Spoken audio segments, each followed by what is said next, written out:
Most people are foolishly thinking, oh, I can solve the problems of life on my own. I don't need any help. I can figure it out. Huh? Let me just go to work and do whatever I can. And I'll figure it out. I'll solve this problem. But the devotee, he sees deeper. He's a person who is more intelligent, more thoughtful, more contemplative, and sees deeper into the problem. And realizes that, uh-oh, no, I can't solve this. I can't get out of this material world by myself. I can't even figure out who I am by myself. I need knowledge that comes from a higher source, higher intelligence, beyond human. Because human intelligence is only guesswork. I think this. My logic, my reason, my thought process comes up with this answer and that answer. And you see the people, even very intelligent people, will have one set of beliefs, or they'll come to one conclusion at one stage of their life, and at another time in their life, they have a completely different conclusion, maybe even totally opposite. And these are intelligent people.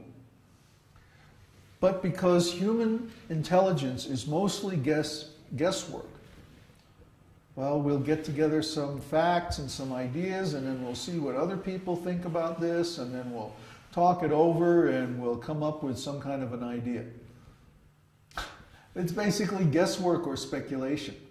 And we see that people are addicted to the process of speculation, and they think that the search for the answer is the answer. And if you give them a conclusion, they can't accept it, especially if it's a transcendental conclusion.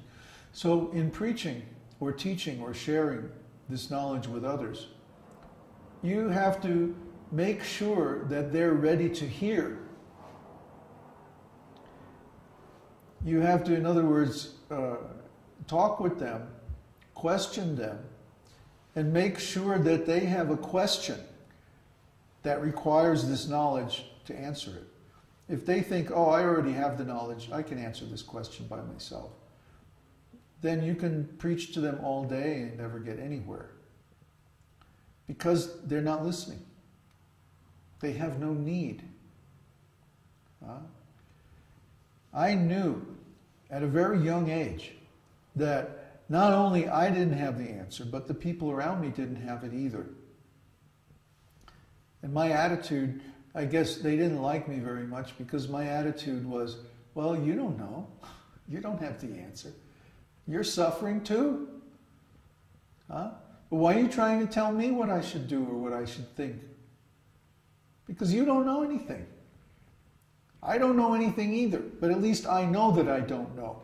You don't even know that you don't know. That's how stupid you are.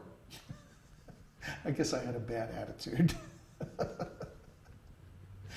But really, in human life, nobody knows these answers because they come from a higher than human intelligence. Arjuna is lamenting. He's all upset. He's crying. He's a great hero, and he's crying looking at this army because the people he's going to have to kill are his relations. They're his friends, his relatives, even his own guru. And just imagine what a terrible thing that would be. And he said, I can't figure this out. This is just too crazy. Krishna, you got to help me out here. And what's the first thing that Krishna said? Basically, you're lamenting because you're a fool. And you're a fool because you think that these people are going to die. Or you're afraid that you're going to die. Actually, nobody dies. Really, that's the first thing that Krishna said to Arjuna. The spirit soul is eternal. So, the essence of what you are and what all these people are cannot be killed because it's eternal. The soul is not killable. He who thinks that he kills or that other people are killed is not in knowledge and does not understand. Only he who knows that the soul is eternal, he understands.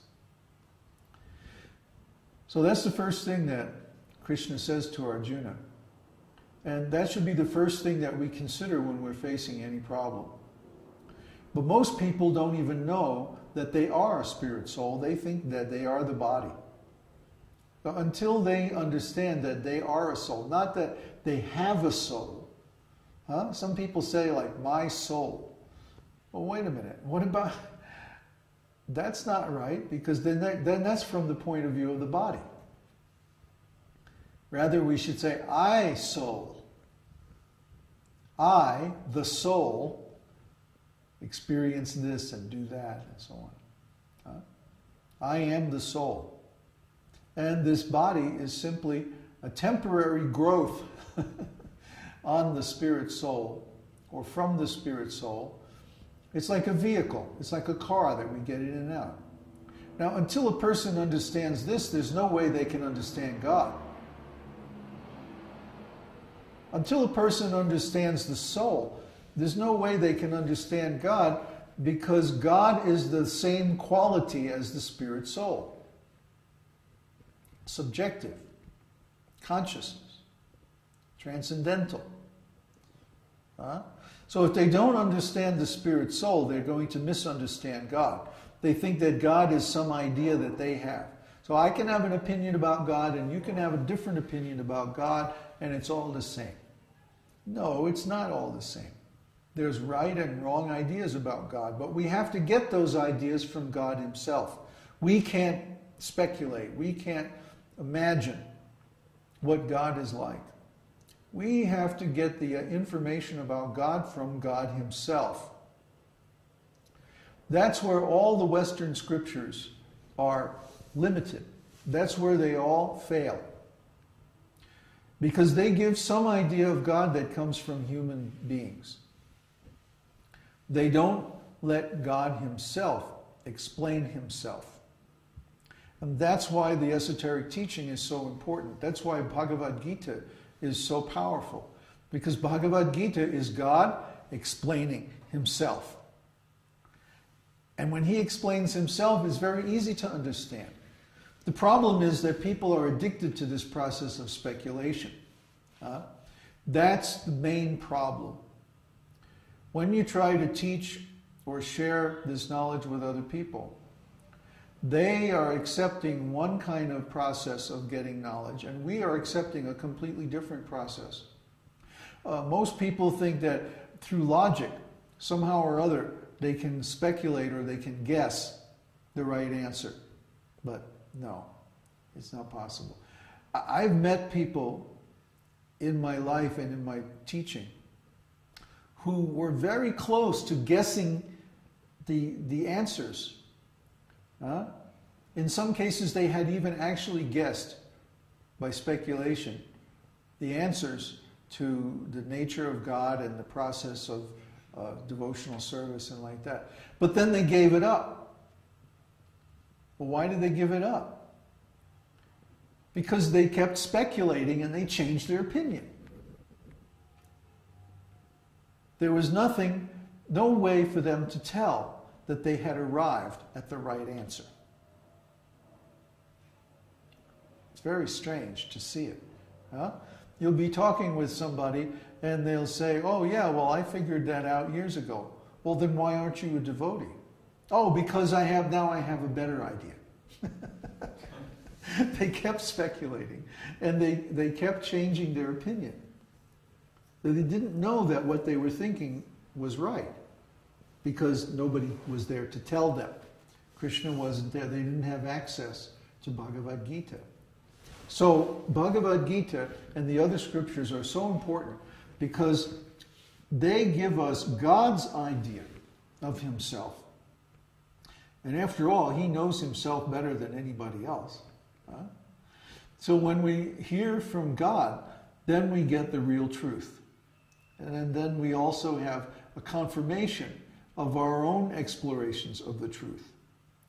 And when we listen to God speak about himself, then he can explain everything very easily, very simply. We don't have to have a PhD in philosophy to understand. When Krishna says, Man mana bhava madbhakto, just think of me and worship me. Love me. Offer your obeisances to me. Then surely you will come to me. Right? So sophisticated people like to explain that, well, actually, it's not really Krishna exactly, but it's the unborn, unmanifest, impersonal, blah, blah, blah, blah, blah, blah. No, it's Krishna. It is Krishna. Personally, Krishna. That is who is God. So all these other scriptures, they don't talk about Krishna. They talk about the creator, they talk about the controller, they talk about all